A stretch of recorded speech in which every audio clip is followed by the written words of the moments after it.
off-road almost every. I've been going out in the desert 1973. Showing your age, see. Yeah. My dad used to put me in his lap and drive around. The old man used to take me off. The pawn shop may be full of rare treasures and legendary deals, but sometimes things turn ugly fast. When tempers flare and egos clash, all bets are off. From brutal arguments to tense stare-downs, these are the savage fights that lit up the Pawn Stars set and proved that the drama is just as real as the history. Starting off his list, we have a 1948 electric shock machine that finds its way into Rick's shop. Having no idea what it was, Rick asked the seller to provide some details about the item. Oh, trust me, what this guy said left Rick in total confusion. Electric shock machine. Rick, I think you've been... What is this? Electric shock machine. You ever put it on your head? Well, I guess watching Cuckoo's Nest when Is he for real? That looks like something they use in a torture house. How on earth did he even manage to get his hands on something like this? You never really know what's gonna walk into the shop now, do you? Whatsoever. Right. Used it on some patients. They were using it on everything from simple to schizophrenia. And basically what it did is it made life for the people taking care of the patient than did anything. Honestly, who would want to buy something like this? If you ask me, this item is illegal in some countries. Even though it looked very dangerous, Rick was fascinated by it. down to the back and put your head down. Okay. Set the dial. I set the gauges here. Turn the dial to how many minutes. Then 3, 2, 1. Could you really blame Rick for declining the offer? If I were in his shoes, I would probably do the exact same thing. That item would probably bring him trouble rather than a lot of money, to be honest. I just don't know where to start. Okay. Man, I appreciate it. All right. You're welcome. I think this is definitely, we're gonna have a problem putting this thing on the internet. I'll get at least $3,000, to the right person. The next item looked like farm equipment on steroids. A man had his 2006 Yamaha Rhino parked just outside. All the seller wanted to do was get rid of the old Yamaha Rhino and get some cool cash. Was that dream going to come true? It's an 06 Yamaha 4x4 off-road vehicle. You ever roll it? No, never rolled. Better.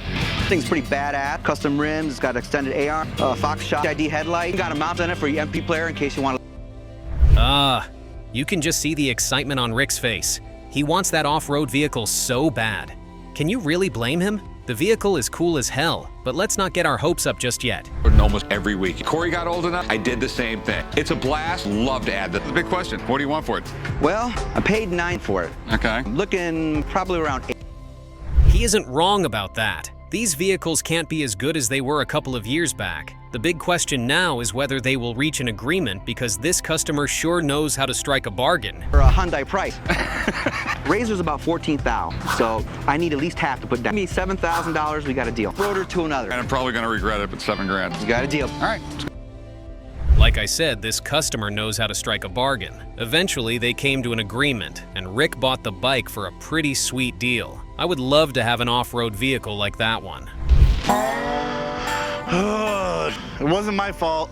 I knew I should, but that's gonna flip. Using chum as an excuse. Oh, Rick is so gonna flip out. There is no way on God's green earth that they are about to tell their dad that they just wrecked his new off-road vehicle. These boys are in some real trouble, trust me.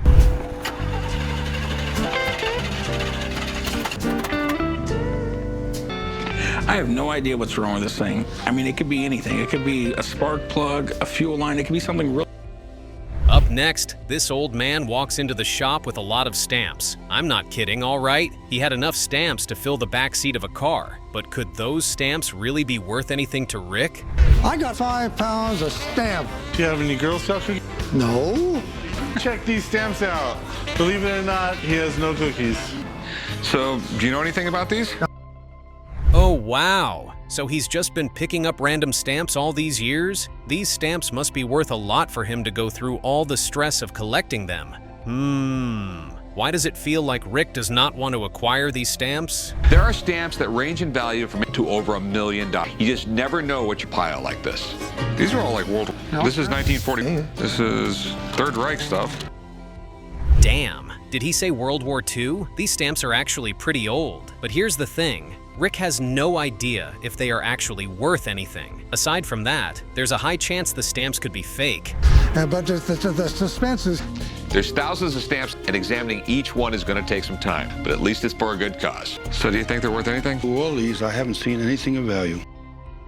Ouch! That's going to break the old man's heart. This is why Rick always has an expert on standby to go through these items. Some items are not worth anything. Now, to break the sad news to the old man. They're not worth anything. You mean to tell me there's not $1 million? Nothing. Yeah, recycled. Well, that's a real disappointment, ladies and gentlemen, I gotta tell you. The next item that walked into the shop happened to be a Taj Mahal sunken treasure. The seller was pretty confident that it was the most expensive item in the entire shop. Let's leave Rick to be the judge of that. I've got something valuable than anything I guarantee you've ever seen in this shop. I have a clump of rubies that were minted, son of the man who built the Taj Mahal. Geez, that sounds so ancient. Even Rick couldn't understand the names from the seller's mouth. If you ask me, I would say these clumps of treasure coins are going to be worth a lot. Does Rick feel the same way about the treasure? So what can you tell me about these? They were minted in Surat, India. They went to the bottom of the ocean, covered by Arthur C. Clarke and his dive partner. Didn't he write a few books about it? He wrote 2 books about it. In fact, before he really started writing heavily about... Talk about an item with a lot of history. This item fits the description without breaking a sweat. I mean, for Rick to know about the history of the item, I best believe that it's something he would want to have in his shop. How did you come in possession of them? Documentary with Arthur 93. His family, we've been trying to sell it. You got paperwork on them, right? Yeah, signed by Arthur C. Clarke. Everything he's telling adds up with everything. What? Did he just say too much for his blood? What are clumps of treasure coins made of? The look on Rick's face is just priceless. He doesn't even know if he should ask what the selling price of the item is. The fact that it's all and has assembled makes it much more, as understand from some of the things that you... Yeah, some... 100,000 for it. I can't believe my ears. Did he just say $700,000? Damn. This seller wasn't kidding when he said the price of the item was too much for his blood. At this point, I'm not sure Rick is still interested in buying the item. This guy's already told me it didn't meet reserve. I have to buy this thing at a price where I can sell it and make a profit. All I can do now is make an offer. Give you 200 grand for it. 200? Yeah. Moving on to the next item. A bell that dates back to 1602 enters the shop. Unknown to the seller, she might have an item that is worth 10 times more than what she paid for it. And when she told her story about how she got it, Rick was shocked. So what do we got here? This is my 1602 ship. Okay. Do you lose this when you're like in the Navy or something? What I love about this bell, a shipwreck probably hundreds of years ago. You can just see the look on Rick's face. He's fascinated, but the seller is here to make some money. So now let's get down to business. What did she pay? And how much is she looking for? Bell. So how much you pay for it? Well, $700 cash. And when I got home, logo, this VOC, was Dutch East India Company. It was the biggest trading company in the world from the 1600s. Off the rip, there's some suspicion. Is it real or fake? Everything looked real to me, but what could I know? Nonetheless, you know Rick has an expert on speed dial for everything. So let's see what the expert has to say. And who has? Rick, good to see you, man. Here's the bell. That was it. I'm an expert on shipwreck coins and art diving on shipwrecks for there's nothing. Wow, so far so good, but we can't get our hopes up too fast. These fakes can be tricky to spot. All it takes is one thing for the expert to catch and it's game over. And Rick has some concerns. Let's see what he has to say. I don't think this thing was in the salt for any period amount to anything. Well, you're right. 90% of all ships in shallow water. In fact, most of them are, they hit the reef. So his biggest concern was answered. It looks like this bell is the real deal. Now, let's get down to business. What does this expert think this bell is worth? Can this be the deal of a lifetime? Reputation on it. I think this treasure auction costs probably go somewhere $15,000. $15,000? What the heck? That's crazy. She just so happened to stumble across the luckiest find of her life. Well, that is, unless Rick ends up robbing her for it. Let's see if they can strike a deal. Items like this. How much is it you want for it? Maybe 11,000? No. I'm thinking more about 3. Probably just keep it. Next up, we have an Indian motorcycle that came into the shop, and Chum and Corey are headed outside to check it out. And trust me, you're going to be shocked at what they walk out to. This is my Indian. Not what I envisioned. When I heard Morty Sile, I figured we were going to be walking out to an actual motorcycle. I don't know about you, but that completely caught me off guard. There's no way this thing has any sort of value. So where'd you get this thing, man? This morning, 3 years old. It had training wheels, and I drove this. You must have been a rock star riding this thing. I remember the neighbors coming over, and they'd all... Wait a minute. Did he say he was 3 years old riding this thing? What the heck? What did his dad have him trained to do? Join the X Games or something? Okay, back to the important stuff. There's no way they'll want to buy this, right? So what year was it again? I think at the time he said he paid close to seeing anything like it. And in my opinion, I think it's one of a kind. Like anything works. All right, here comes the expert. It's time to see if this is worth any real value. If it were me, I wouldn't even call the expert down. But I guess that's why I don't own a pawn shop. Let's see what the expert has to say. Hey guys, how you doing? What's up, man? Wow, so this is a mini. This is it. Looks like it's been ridden for a bit. I restore everything from Coke machines to clean a couple of these bikes in person, and they've been at museums. Wait, did he say he was blown away by seeing this in person, and they are even put in museums? Wow, so this might turn out to have some real value. But first, is this a fake, or is it the real deal? Deal. So what makes you sure? And when you see a bike like this, when it comes to these minis, they didn't replicate them. A particular one with its bodies and its frame is definitely. Well, that's a lot more than I expected. But the real question is it worth it for Corey and Chum to buy it? And will the seller even agree on a price? It seems like he has some emotion tied to it. If I don't get this, I've been carrying this thing around for 40. If I don't get $2,000 for luggage, I think I'll kill myself. I mean, realistically, this thing, even to work. If you want it, I can offer. A guy brings in an ancient roulette wheel into the shop, and Rick starts taking a look at it. This could be something very interesting and possibly make the seller a lot of money. So what do we got here? The ancient looking, cleaning out the garage, and we unearthed this. Okay, so your uncle didn't have a casino in the garage or little speakeasy things where you're not... Well then, it is interesting how Rick knows all about this. However, he brought it to the shop for a reason, so let's get down to business. How much does the seller want for it, and could a deal be made? Quick. Did you want to... I was looking to sell it. And do you know what you want for it? I was hoping to get like $1,400, $1,500. 3,000 or 4,000 bucks. Okay. Okay? Wait. Are they really going to gamble on a price? I guess what happens in Vegas stays in Vegas. Let's see who wins, the house or the seller. Come on, baby. Red. Daddy needs to take his kid on vacation. Come on. Up next, this guy walks into the shop, claiming to have a Scottish blade from way back in history. Could the blade really be that old? If that's the case, Rick might be bagging some good money from this item. I got a couple of Scottish blades. They were handed down from me from which was handed down to my grandfather. Okay. So do you know anything about these? Done some research on these online. $4,000? Was the blade used in some kind of Greek war? That's way too much money. Even the guy trying to sell the blade knows almost nothing about the item. Rick then goes on to school him about the blade. First off, I can tell you... Really? This is not silver. Can you tell it's not silver? Because it looks nothing like silver. Look at this. Most reflective metal there is. Ugh, talk about an individual having a horrible day. This guy right here is going home with a heavy amount of disappointment. Man, I wouldn't want to be in his shoes right now.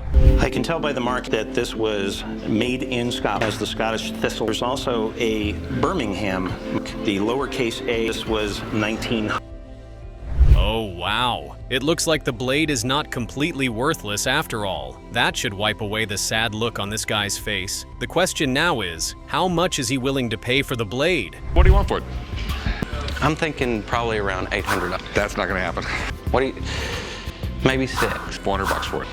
That's just, to do any more than that? On to the next item. This nice guy walked into the pawn shop hoping to sell a Civil War model Beals model Remington 36. The sight of the pistol was just beautiful in Rick's eyes. If you know Rick, you'd know he loves old war artifacts. Civil War model, Beals model Remington 36. It's a Navy pistol. I love rare Civil War. The Civil War was still fought like Napoleonic style, where they lined up, they shot at each other, and then they charged.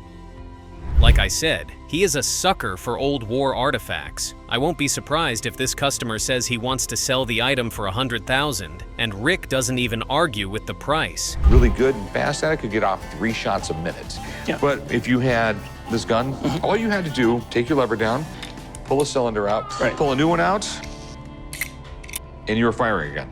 Right. It seems like Rick is really interested in buying this item. Getting it just means more money for the pawn shop. But first, the item has to be the real deal. Mail order or the poker game? Okay. It looks like it might have been cleaned, which is not a good thing. Well, we used to shoot it a lot. Okay. I learned that you need to grease the cylinders. Rick. Now, that was a good one. There's no way on earth this customer is going to give out that gun for just 500 bucks. I mean, he literally said he used to play with the gun. 500 bucks is out of the picture. Factory, here, you'll see him right here. We have one there. Aside from the marks, do you have any other concerns about it? I don't know if that cylinder's been changed out or re-blued, but it doesn't match the rest of the gun. Well, you know, back in the day... Ow! It looks like the expert is loving the pistol. Rick was not going to gamble with the authenticity of the gun, so he called his expert to check it out. With the way it's going, the gun might be real. Okay. See that iridescent blue? Yes. Okay. That's all gone now. This has definitely been harshly cleaned. But it's still a cool gun. Oh, absolutely. So what do you think it's worth? You know, in this condition, let's not jump to conclusions yet. The expert is done inspecting, and the gun doesn't seem to be legit. This customer has got to be the saddest guy on earth right now. Frame for it. Okay. Hang it on the wall. I mean, I go like 750. My bottom was 1,500. Walking in the door. I mean, I'll do 8. It's just... That was one tough bargain. He wasn't ready to settle for 500 bucks. At least he won't be going home without anything at all. Good for him, but he's sure not happy. Let's go write it up. Come on, right up here. No, I'm not happy about the 800 bucks is not going to go a long way on what I need to do on my boat, but I have thought about it, and why not? What's up, guys? Anyway, the next item to walk into the pawn shop was just hilarious. The customer brought in a big golden sculpture of Dick Nixon. It was so big that 2 guys literally had to bring it into the shop. What in the hell is that? It's a big golden Dick Nixon. But I think it was made to be worn. You look like a bobblehead. Jeez, look at the size of the golden head. Even Rick can't believe the guy was able to fit it on his shoulders. Does anyone still make things like these? I am genuinely curious. President, he was made fun of in popular culture so much. Yeah. He was socially awkward on camera. Became president in '69. I mean, there was some good things he did. He opened up relations with China, treaties done with the Soviet Union, and it was some serious economic. Even the customer trying to sell the item has no idea what the giant head was used for. If you ask me, I'd honestly say it was used to scare kids at a Halloween party. So what do you want for it? I'd like to get 2,500. You said for last. Why would anyone want it? Entertainment value. If I could have got $1 for everybody that came up and posed with him like this. I mean, can you really argue with Rick? What does anyone want to do with a giant dickhead? It's the 21st century, for crying out loud. He might as well just set it on fire because no one's going to buy it. For the entertainment value alone, it's going back to my store window and let people look and take pictures with it again. Now this customer pulled up to the shop with a 1966 Harley-Davidson. These kinds of motorcycles are very rare. They're one of those kinds of bikes you assemble and just don't want to ride anymore. The moment Corey saw it, he knew he was not going to let it go. 1966, first year of production. Yeah, man, these are cool. Whole vintage chopper thing, they're definitely in right now. So what can you tell me about it? Well, I've had it since 2005. Did all the work yourself? Paint was by Scott Tate. Ha ha ha! I knew Corey was a lover of old bikes like this one, but then, is he going to pay 25 grand for it? This customer right here doesn't seem like he wants to sell his bike for anything less than that. But lately, Harleys from the 60s and 70s, this Harley's one of the coolest ones I've seen, and I'm definitely interested. So what are you looking to do with it, man? I'd like to sell it. All right, what are you looking to get out of it? I'd like to have 25,000. Oh, this customer is definitely not backing down. At least he doesn't mind an expert coming to check out his motorcycle. Who knows? He might actually get lucky and go home with a lot of cash. It is registered as a Harley? Yeah, treasure, yeah. 66 Harley. Okay, yeah. I mean, the best thing that sees in the 70s were the bikes. They were the innovators. Oh, yeah. They were taking things that were just ordinary and turning these bikes into something. Ugh. With all that detail about the bike, I just might get one for myself. But, oh well. The fact that it's a nice bike doesn't mean it's going to go for the price the customer wants to sell. How much does he think it's worth? We get that, but with the market, job is specific with the design. And biker world, as you know, green is a bad luck color. So a lot of people really look. I would appraise it at... Okay, I'm not going to lie. That doesn't sound like a bad price at all. I mean, it doesn't kill the customer's $25,000 dream, but $17,500 is not a bad deal at all. Let's see if he takes it. What do you take for it? Take $16,500. I can't. You know, I can't do any less. With these bikes, man, I'll be real blunt with you. You built this bike for you. You're right. No. It's your bike. It's built for you. It's what you wanted. Yeah. Damn! This customer is one hard man to convince. I'm speechless at the fact that he actually didn't take $17,500. Well, I guess the bike is worth more to him than the price Corey is willing to pay. 14 is the best I can do. If you change your mind, I'm here. Okay, well, yeah, you might say I'm disappointed, but I'm not out in it. We take it home, and that's okay. The next item in the shop was NBC silkscreen original posters brought in by a man hoping to make a fortune from the 60s. Even Rick was surprised someone still had such an item. Interesting things for you today. These are NBC screen original posters. In the 60s, right? 67 to 68. I think the 60s is a little bit better than the 70s because the 70s got really cheesy. I told you Rick was surprised to see such an item in his shop. He could even tell what year the posters were made. Let's see if he wants to buy these from the customer. Remake of that. The 90s? Nanza, that was like the longest running. No, Gunsmoke was. I Spy was his first made job. They're pretty cool. The 1960s was... Ouch! Did Rick just break his heart? Sure felt like he did. The customer had brought on items that were going to fetch him a lot of money. With the way it's looking, that might not go as planned. $3,700. Yeah, we're way off. At one point, these were going for a lot more. We ended up having the internet when these things started. Man, this man is not having a great day, and Rick isn't even making it easier. It feels like his dreams are going to come down, crashing on his face. $500 is just too low, but is he going to take it? Money to get them framed, get on the wall, and everything else like that. I'm not investing $500, probably investing close to $1,000. Meet me halfway, you got it to 50. I'll go 5 1/4. 550, I'm out. I'm ready for it. Selling them less than I want to sell them for. Haha, the price might have been low for him, but I've got to hand it to this customer. He sure knows how to bargain. Imagine that. At least he isn't going home with empty pockets. Happy, and he did check on the deal. I'm walking out with $550, and I'm gonna get myself a new smartphone.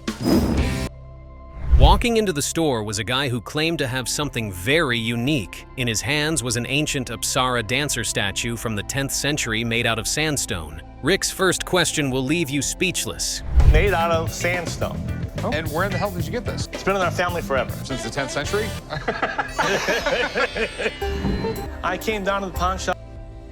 There's no way that statue has been in his family's possession since the 10th century. I mean, who are his parents or grandparents? Oh well, the artifact sure looks very old and expensive. It was granite or marble, it weighed 3 tons. Sandstone was stone of choice when they built their temples, because seeing a lot of their temples, there was stat everywhere. In the Hindu religion, they got thousands of gods. There was just so much that had to be done when they built these temples. If you ask me, I doubt this guy has any idea of the history behind the artifact he wants to sell. All he cares about is making as much as he can from its sale. Let's see if his dreams are going to come true. Couple generations back, it came from India, living out there for a long time, and... Okay, so you had an ancestor in India or visited there, or? I'm from India myself. Okay. If this is from the 10th century, it's uber cool. This is a real piece of art. I definitely saw that coming. There's no way Rick is going to buy an artifact that old without making sure it's actually the real deal. Nobody wants a fake item in their shop, that's for sure. Even to sell it to the British tourists because they had hard currency. So I need to know if it's real.